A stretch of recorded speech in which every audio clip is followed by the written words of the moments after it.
मौसमी लिखती हैं, प्रणाम अनंत श्री। 2 क्वेश्चंस हैं। पहला क्वेश्चन कर लेते हैं पहले मौसमी का। लिखती हैं, for very few seconds I have tested eternal Joy of now. After that I feel I am in a trap of mine and want to change my brain's pattern. It seems like slowly step by step journey. VBT series is a blessing at this point. I am observing my day-to-day behavior. Sometimes I behave and think very crazy and weird. At that point I find difficult to handle myself. मौसमी कहती हैं कि बस क्षण भर के लिए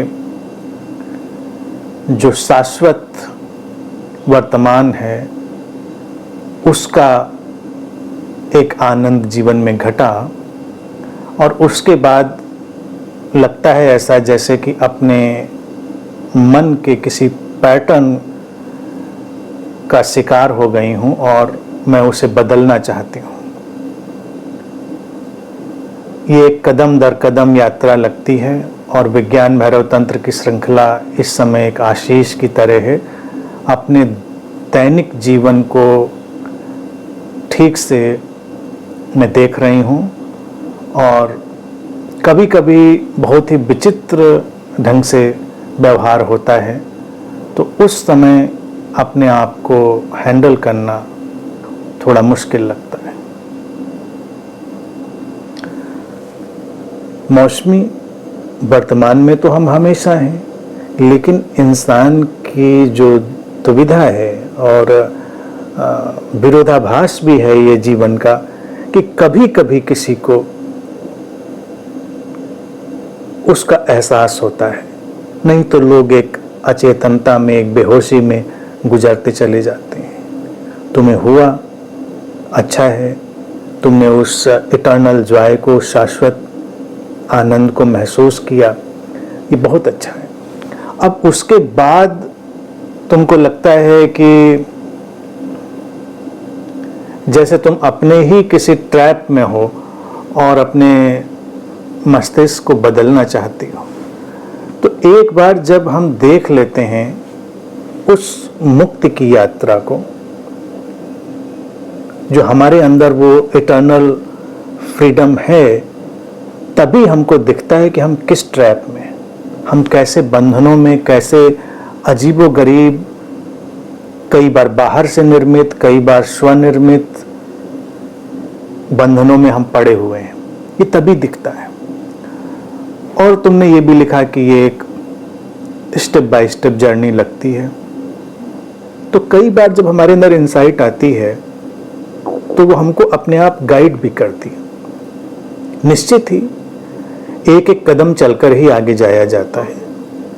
बहुत ज़्यादा आगे सोचने का या छलांग लगाने का कोई मतलब नहीं है।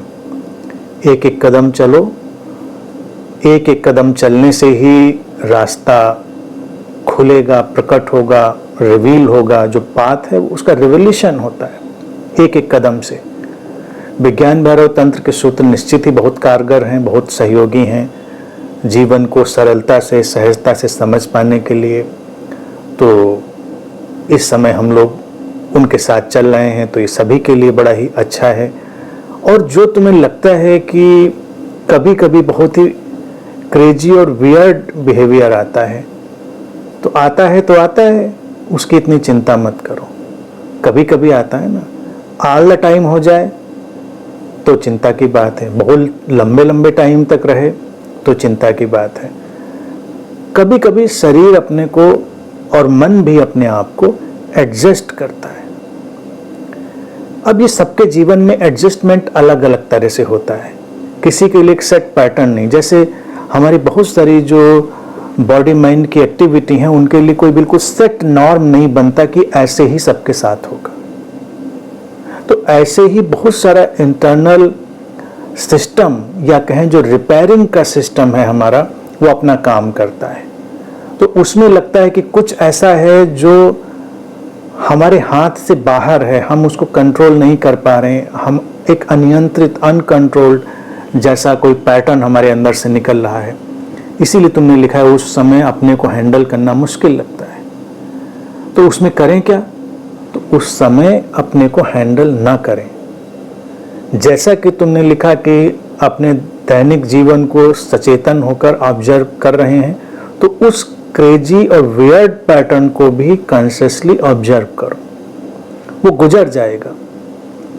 देखो, धरती भी अपने को एडजस्ट करती है, तो उस एडजस्टमेंट में अर्थक्वेक आ जाते हैं, साइक्लोन आ जाते हैं और पता नहीं क्या क्या चीज़ें आ जाती हैं, क्योंकि कुछ है अंदर जो अचानक अर्थ की प्लेट्स में बैलेंस खोज रहा होता है और सब हिल जाता है।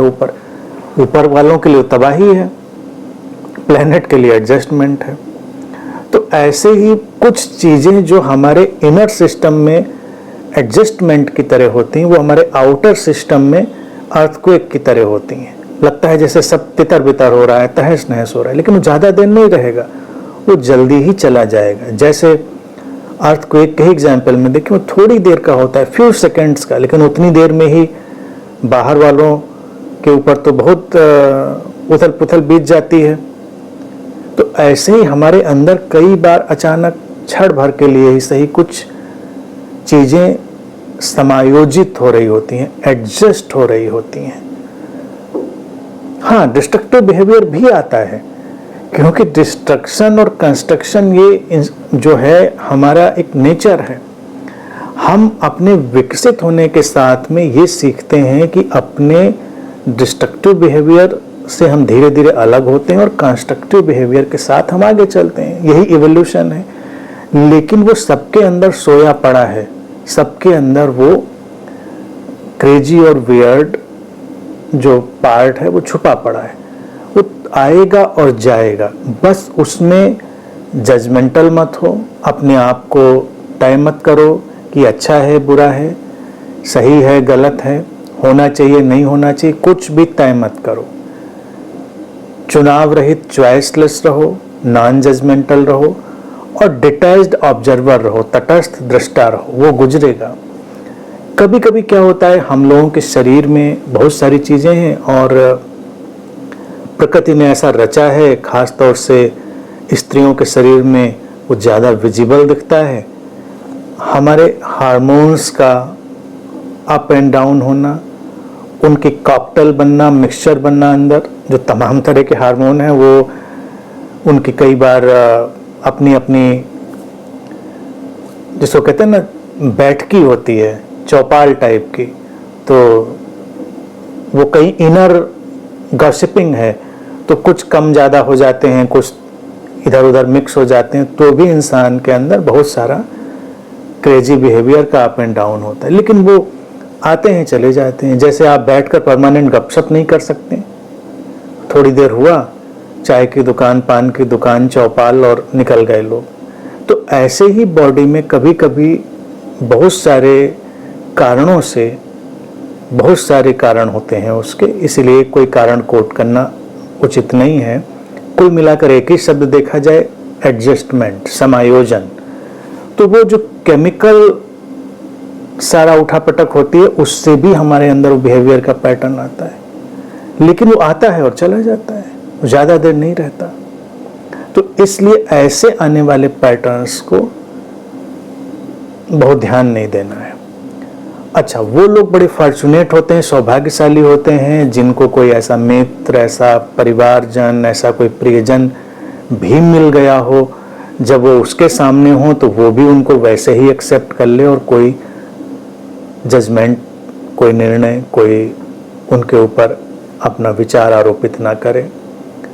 तो ये देखा जाए एक फॉर्चुनेट सिचुएशन है। किसी किसी के साथ होती, किसी के साथ नहीं होती। नहीं है तो परवाह नहीं करनी, है तो ग्रेटिट्यूड रखना है, खुश रखना है, लेकिन कम से कम जो हम कर सकते हैं अपने लिए वो करना है। तो अपने को ही नहीं जज करना है। इससे कोई अच्छा बुरा, कम ज़्यादा, कम स्पिरिचुअल, ज़्यादा स्पिरिचुअल नहीं हो जाता। स्पिरिचुअल होने का मतलब ये नहीं कि हमेशा बुद्ध की तरह सुखासन में, पद्मासन में बैठे और आंखें बंद किए बैठे, हमेशा मुस्कुरा रहे हैं। कभी कभी कुछ क्रेजी एलिमेंट आते, अलग अलग ढंग का सबका क्रेजीनेस होता है, सबका अलग ढंग का होता है, एक जैसा किसी का नहीं होता। डिस्ट्रक्टिव का जहां तक सवाल रहा तो डिस्ट्रक्टिव नेचर है, बॉडी लगातार एक डिस्ट्रक्शन में है, अगर वो डिस्ट्रक्शन में ना हो तो कंस्ट्रक्शन भी कैसे होगा बॉडी के अंदर, यानी रिपेयरिंग, डाइंग ऑफ सेल्स। तो माइंड के प्लेन पर भी वैसा ही होता है, कुछ पैटर्न हैं, कुछ ओल्ड पैटर्न हैं, कुछ हैबिचुअल पैटर्न हैं, कुछ कंडीशनिंग्स हैं, कुछ बहुत सारी चीजें जिनकी प्रोसेसिंग चल रही, तो अचानक एक उपद्रव सा होता है।